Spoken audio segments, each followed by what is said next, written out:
morning and welcome to the chat on Newsday Amarillo and News Channel 10-2. I'm David Lovejoy. Hello, everybody. I'm Rhonda Lawnert. And I'm Chuckalicious Chuck Williams. And join us this morning after a pretty long session last night, but a lot of work taken care of from the Amarillo College Board of Regents. Miss Annette Carlisle joins us this morning. Some big news coming out of Amarillo College, and we were just discussing about a year to the date that Dr. Russell Lowry Hart moved on, got a new position, continued his great career, and the search for a new leader for Amarillo College is taking place. And we're now to a point where we've named two finalists. Good morning, Miss Annette. How are you doing today? Good morning. Doing great. It's not a year to the date since Russell left, but it's a year to the date since we've known he was going to leave, or he might leave. So. He might leave, yeah, the potential for it. So you narrowed it down last night to two candidates. Who are the two candidates that we're looking at? Well, the two candidates are Dr. Laura Boyer. She's Vice President of Academic Success at Northeast Lakeview College, which is part of the Alamo Community College District in the San Antonio area. And the second one is Dr. Andrew Bound. He's President and CEO of Johnson County Community College in Overland Park, Kansas. My question is, what made these two candidates stand out and stand up above all the others?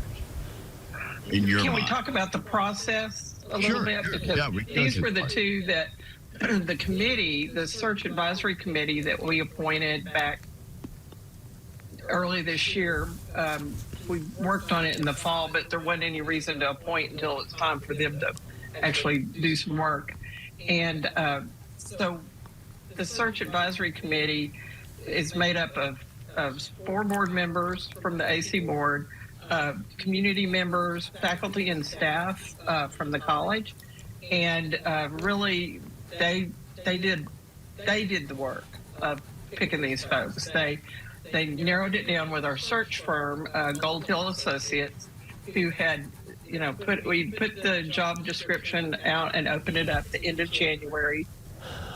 At that point, they brought in all the applications. They filtered those for us. There were 20-something applicants, and they gave us 14 to review.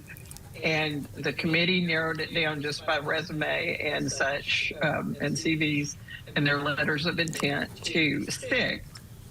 They then Zoom interviewed those 6 in the same process that everybody got the same questions, et cetera, and narrowed it down really to these two.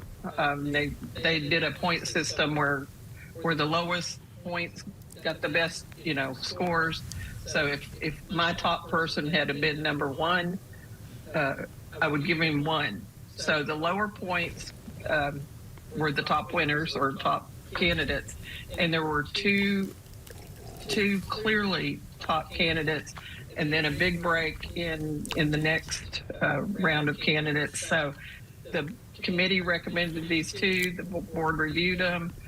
We had Gold Hill do reference checks for us before last night, and our one of our associates for the search firm, Dennis Michaelis, came and gave us that information and was glowing reviews for these folks. So we look forward to making them, bringing them to campus and interviewing them in person. So you have weeded down to these two, and you just mentioned that bringing them onto the campus is one of the steps. What are some other things that will take place in order to make this final decision? We will bring them each to campus on separate days. We will have the same format during those days. I did call them last night and let them know, and they were both thrilled and honored to be considered. And they will meet. They will meet with Denise Skinner, our interim president. They'll meet with the cabinet, which the top team of AC faculty and admins, and they will meet with faculty senate. We hope we can have a meet with the search committee. And then we also will have an open forum, a community forum, where they can talk for a few minutes and introduce themselves. And then we'll have some pre-submitted questions that they'll be asked, and folks can see the responses. They can come visit it in person, or watch in person, and location to be determined there and time, but we'll certainly get that information to you. And then we'll record that so people after the fact can watch both those candidates. And that will be the 16th and the 18th of April. And then we have a scheduled board meeting on the 23rd of April. And at that point, we could name a lone finalist. And then there's a 21-day period that kicks in before we can actually appoint them and hire them as the president of the college. How much did the idea of homegrown talent play into this, or close to homegrown talent? Have you any idea on that? We opened it up.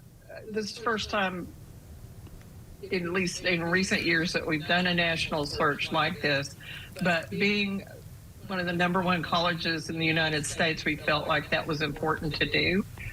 And so we set the process so that anyone local who wanted to apply would go through the same process. They'd go through the search firm and all.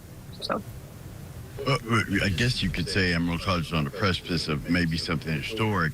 Mrs. Boyer, it would be the first female president of Amarillo College. In your search, did you take into account those possibilities? Also, different races, ethnicities. Was that part of the process? we wanted and ended up with a diverse pool, and she is Latinx background as well, so kind of double diversity there. And of course, Denise Skinner is our interim president as a woman, and so she's our first official president, right, as a woman.